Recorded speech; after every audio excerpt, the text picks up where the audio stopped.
is interesting. It's a conversation I had many, many times last week that I think we're seeing a lot of what is old is new again. And for any of you in the sales and marketing space, you've probably been feeling like, my God, it feels like we're boomeranging back to things that we talked about in the past. In 2010 through 2012, I saw this idea that content marketing was going to explode and help pioneer this thing called social selling. And on that journey, in the first couple of years, there was this topic called the micro marketer or the mini marketer. We even built courseware towards it. There were webinars and podcasts, this idea that not only the seller, but more importantly, the founder, you could actually put influencers in the front of B2B businesses, and all of a sudden they become the tip of the spear. But with the low interest rates, explosion of SaaS, all of a sudden that wasn't really that important because you had this emergence of the BDR scale up with tools to be able to hand leads to the AEs, and companies were flush with leads. But before that, when social selling was invented, that kind of early 2010 to 2012, people weren't flush with leads. So they were looking for any competitive advantage they could find, and they would prop up their founders as these influencers in the market. And there was this moment in 2016 and 17, the market took a little bit of a dip, and you probably remember there was this resurgence of software companies that were actually hiring people internally to become evangelists. All of a sudden, there was this evangelist marketing kick where you would take industry experts, put them in the front of your keynotes and your sales kickoffs and your industry events and your user conferences, and they were evangelizing the market, and they become the tip of the spear. Long and the short, here's what I'm seeing right now. What I am seeing is yet another emergence of the micro marketer, the founder influencer, where the founder who has all this nascent knowledge of the industry is now being put in front of the market as the ultimate tip of the spear for lead generation. The only problem is, depending on the circles you run in, for the vast majority of founders and CEOs, they have no social network. They do not have a presence. They have to start nearly from scratch. And it's like planting a tree. The best time to do it was 20 years ago. The second best time is, of course, today. So I'll get a little tactical here, but there is no question when leads are tough, and this is kind of, as I was just on a call with Jill Rowley, and Jill Rowley was talking about Joanne Black's book, Referral Selling. All of a sudden, this referral selling is coming back because, again, sales qualified leads are really difficult to come by.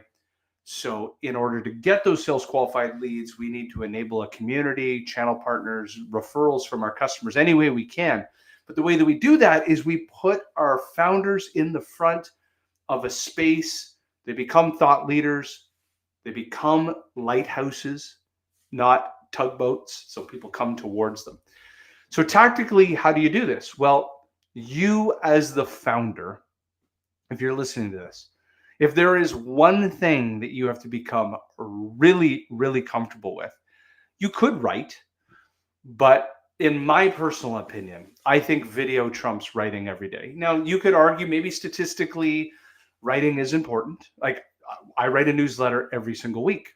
That's incredible. Actually, it is using an offshoring process I call window time. Offshore teammate films me telling stories. They capture speech to text. They turn it into a newsletter. So I don't actually do the writing of the newsletter. I just talk like I'm doing right now. So newsletters are important.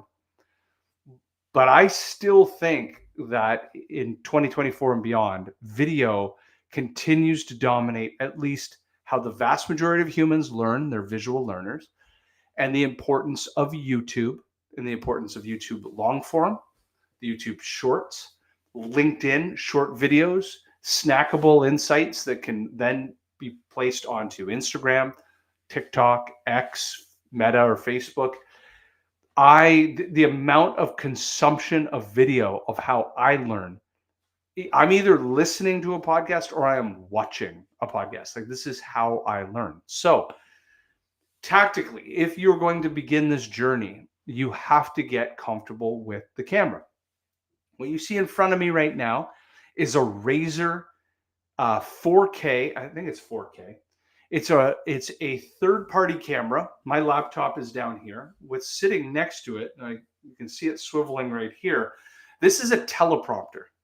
Now, I'm having trouble with the software. If anybody knows any software people, it connects to my laptop because my laptop's actually down here. But I have a Razer video camera that is capturing everything that I need from Google Meets, Zoom Info. I'm using Restream right now to be able to tell stories. All you have to do is riff.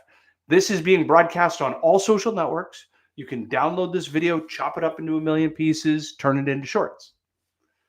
Next to it is a Canon EOS, what do you call those type of cameras? Like SLR camera. That what I do is I record my sales, my conversations, like a pitch, like a prospect call. I record my customer calls. So think about being on a Zoom right now or a Google Meet, and I'm talking like we are right now to the customer. But off to the side, right there is where I'm looking. That camera is also recording the conversation. And that is being chopped up into sound bites of like knowledge, like insights that I give away. So what we look for in the customer call or the prospect call is the prospect or customer asks a question, and then I respond to that question. And it looks like being filmed from a third party because it's off to the side a little bit. Long and the short is every day you make an immense amount of video. You just don't realize that you're doing it.